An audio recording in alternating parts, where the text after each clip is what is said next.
Oke, selamat sore rekan-rekan semuanya. Perkenalkan, kami dari kelompok 3 yang terdiri dari saya sendiri, yang kedua Puji Astuti, yang ketiga adalah Desi Stefani.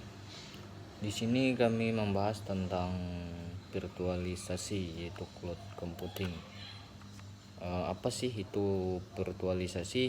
Virtualisasi bisa diartikan sebagai pembuatan suatu bentuk atau versi virtual dari sesuatu yang bersifat fisik, misalkan seperti sistem operasi, perangkat store penyimpanan data, atau sumber daya jaringan. Pengertian yang kedua adalah konsep di mana akses ke sebuah hardware seperti server diatur sebagai beberapa operating system, GUI operating system, dapat berbagi sebuah hardware.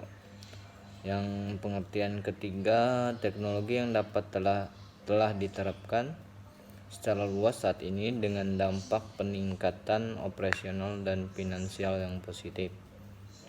Ini pengertian yang terakhir adalah virtualisasi memungkinkan kita untuk berbagi hardware untuk digunakan beberapa sistem operasi.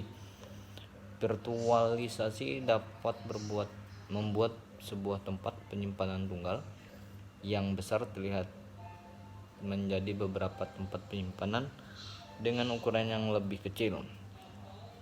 Tujuan dari virtualisasi adalah kinerja tingkat tinggi, ketersediaan, keandalan, ketangkasan, atau untuk membuat dasar keamanan dan manajemen yang terpadu. Bagaimana sih cara kerja virtualisasi tersebut? Untuk penggunaan utama teknologi virtualisasi adalah virtualisasi server yang menggunakan lapisan perangkat lunak yang disebut hypervisor untuk meniru perangkat keras yang mendasari. Hypervisor mengambil sumber daya fisik dan memisahkannya sehingga dapat dimanfaatkan oleh virtual environment. Mereka dapat berjalan di atas OS atau mereka dapat langsung diinstal ke perangkat keras. Proses virtualisasi mengikuti langkah-langkah yang tercantum. Yang pertama itulah hypervisor melepaskan sumber daya fisik dari lingkungan fisik mereka. Yang kedua, sumber daya diambil dan dibagi sesuai kebutuhan dari lingkungan fisik ke berbagai lingkungan virtual. Yang ketiga, user system bekerja dengan melakukan perhitungan dalam lingkungan virtual. Yang keempat, setelah lingkungan virtual berjalan, user atau program dapat mengirim instruksi yang membutuhkan sumber daya tambahan dari lingkungan fisik. Sebagai tanggapan, hypervisor menyampaikan pesan ke sistem fisik dan menyimpan perubahan. Proses ini akan dapat terjadi pada kecepatan asli. Keuntungan dari virtualisasi ini yang pertama adalah pengurangan biaya investasi hardware. Yang kedua, kemudahan backup dan recovery. Yang ketiga, kemudahan development, mengurangi panas. Yang kelima, mengurangi biaya space. Yang keenam, memudahkan maintenance dan pengelolaan. Yang ketujuh, standarisasi hardware. Di sini ada kelemahan virtualisasi. Yang pertama, pusat masalah. Virtualisasi bisa dianalogikan dengan menempatkan semua telur di dalam satu keranjang. Ini artinya jika server itu induk bermasalah, semua sistem virtual mesin di dalamnya tidak bisa digunakan. Hal ini bisa diantisipasi dengan menyediakan fasilitas backup secara otomatis dan periodik, atau dengan menetapkan prinsip failover atau clustering. Yang kedua, spesifikasi hardware. Virtualisasi membutuhkan spesifikasi server yang lebih tinggi untuk menjalankan server induk dan mesin virtual di dalamnya. Satu pusat serangan. Penempatan semua server dalam satu komputer akan menjadikan sebagai target serangan. Jika hacker mampu menerobos masuk ke dalam sistem induk, ada kemungkinan ia mampu menyusup ke dalam server-server virtual dengan cara menggunakan informasi yang ada pada server induk.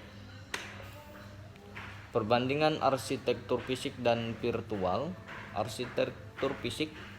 Mari kita mulai dengan apa yang kita miliki ketika server fisik adalah platform pemilihan yang normal. Arsitektur server fisik cukup sederhana. Setiap server memiliki perangkat keras sendiri, memori jaringan, sumber daya pemrosesan, dan penyimpanan. Pada perangkat keras ini, sistem operasi server dimuat dari OS. Anda dapat menjalankan aplikasi cukup mudah. Server virtual. Dengan infrastruktur virtual, Anda bisa memiliki server fisik yang sama dengan semua sumber daya, tetapi alih-alih sistem operasi server ada hypervisor seperti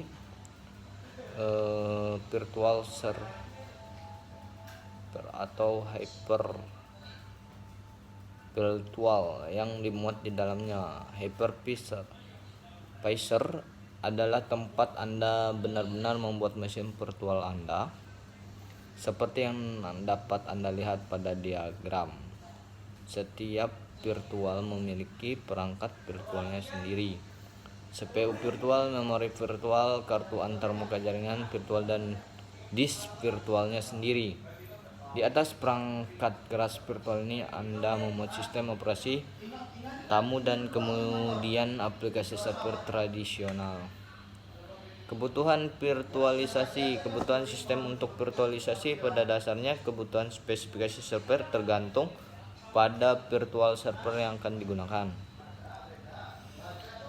Semakin tinggi spesifikasi yang akan dijalankan, semakin tinggi pula spesifikasi server yang digunakan sebagai induk server.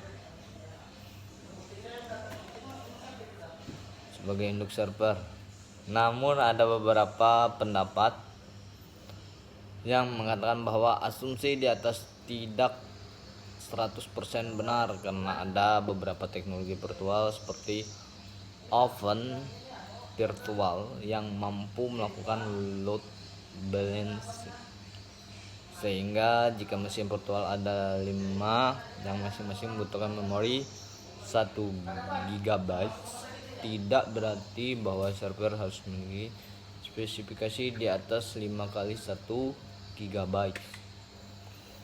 Jenis-jenis virtualisasi ada 6. Yang pertama, virtualisasi jaringan, virtualisasi penyimpanan, virtualisasi server, virtualisasi data, virtualisasi desktop, dan virtualisasi aplikasi. Perangkat lunak virtualisasi mekanisme yaitu Dagger, sistem operasi Linux, Windows OS 10, Linux server, Linux. Mekanisme open virtual itu sistem operasinya Linux.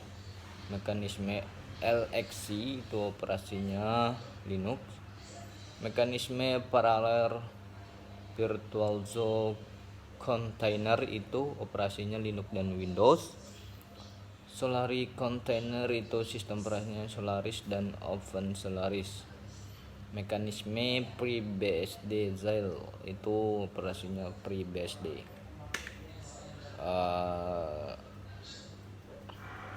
Mungkin presentasi kali ini cukup sampai di sini. Jika ada salah kata, kami mohon maaf.